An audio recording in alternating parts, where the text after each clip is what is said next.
I am Francois Trochet, the defense attorney for the king. I stand here to implore you to forego the trial. The king is a citizen just like the rest of us, so he deserves a fair trial with judgment-based facts as opposed to just strong beliefs. This is a requirement in our very own Constitution. Justice should be determined by the male citizens so they can vote, ultimately determining their king innocent or guilty.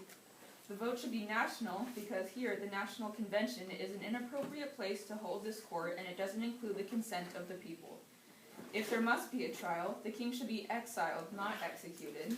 I stand against conviction and execution, and as a Girondin, I respect the people and their rights. The Jacobins seem willing to continue this class warfare we are in by refusing to include the bulk of our nation. They truly despise the people around France and their sovereignty. More specifically, they detest all who exist outside of Paris, the beloved city where they dominate politics. This trial is not only bad for France as a whole, but it gives our enemies an insight as to how radical we have become. How empowering would it be to people who wish to invade our land to see our order crumbling out from underneath us? Abandoning this trial would demonstrate to our enemies that we are strong and united, halting any future attacks. This can only happen if the people themselves decide Louis's fate. His fate should not be determined by a dominant faction who thinks only for themselves, not with the true will of people in mind.